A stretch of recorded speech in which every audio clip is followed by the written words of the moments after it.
Alright, so here's the Rivet Gun, and you have to pick it up, and now I'm going to have, in my weapon radial here, I'm going to have my Rivet Gun down here taking into space. I might accidentally switch to it and then I'll have to restart a segment, which would be a pain in the ass. I like how in the original you didn't even have to pick up any of the guns if you didn't want to, but you have to pick up this one. Anyway. So, also, another thing that might be interesting is, what are my criteria while I'm on the subject?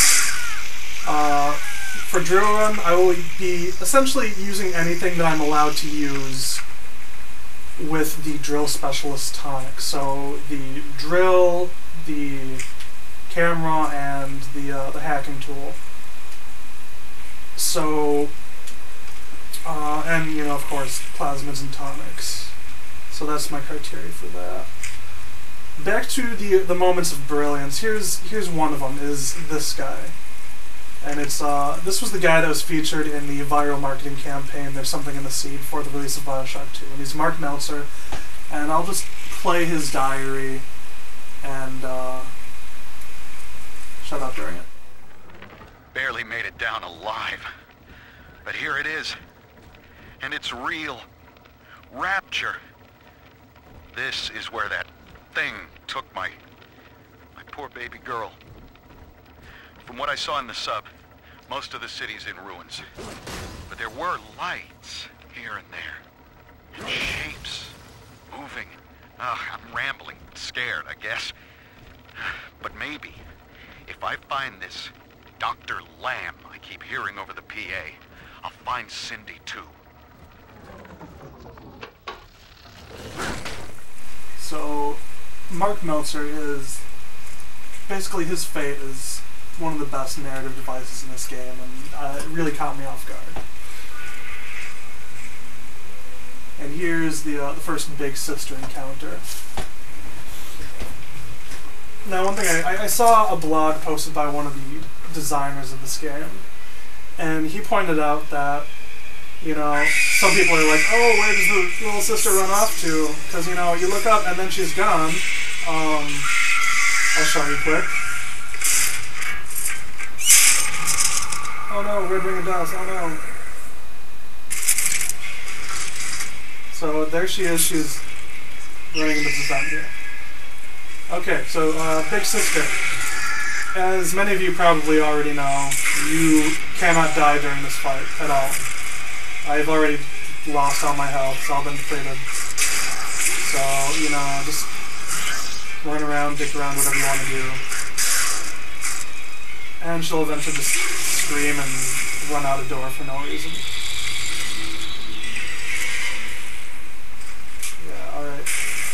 Bye!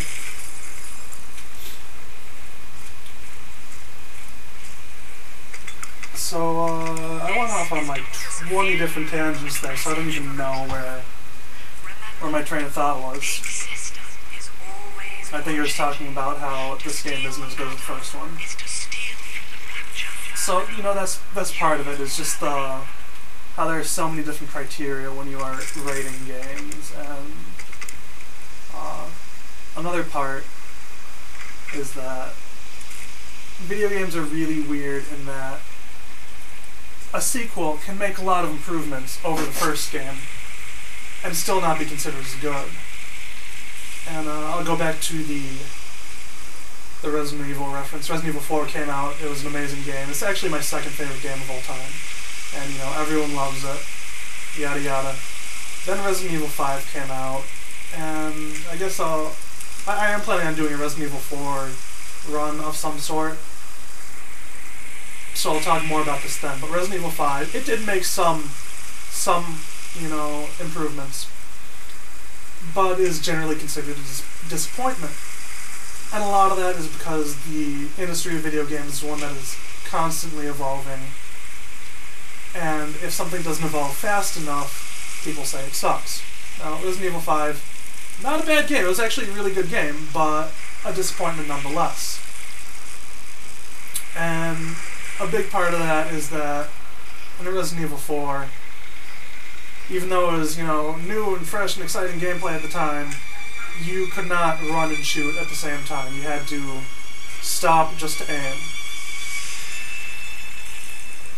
fast forward a few years, we get games like Gears of War and Uncharted and Dead Space. Can you run and shoot in Dead Space? I don't know, I haven't played it actually. But people got pissed off that Resident Evil 5 came out and you could not run and shoot at the same time anymore, even though Marcus Phoenix and Nathan Drake and Isaac Clarke can all do it. By the way, here's this is my favorite tonic in the game, is the Necktie tonic, just so you know. I'll be finding that much later. So, you got all these games where now you can move and shoot your weapon at the same time, and you can't do that in Resident Evil 5. And people got way pissed off about that. So, since the industry is constantly evolving, sure, BioShock 2 made some improvements. Hacking is much better. The whole dual-wielding weapons and plasmids is, you know, a lot more fun. But it's just kind of seen as a disappointment because it hasn't evolved as far as we expected it to. Cannot harm you. This is good. But rapture is the death of many great men. Alone, you will not last long. You can still reach the train station. Find me there. Here's our first look at the new Big Daddy, the Rumbler.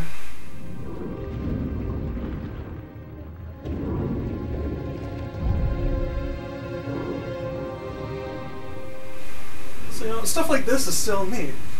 Because, you know, and you can definitely tell that part of the team from the last game worked on this, because there's moments like this where it's like, oh wow, look at that, that's cool, that's interesting, and, you know, but story overall just is not as strong.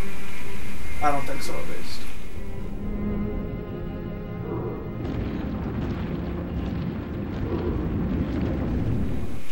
By the way, there's part of the plane from the first game, in case you missed it, above this little cave.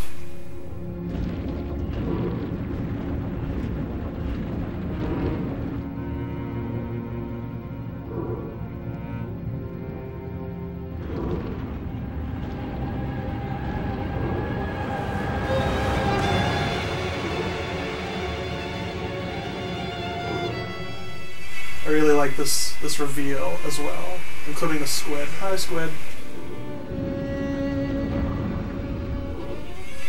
Anyway, that's sort of the intro, both to the game itself and my commentary.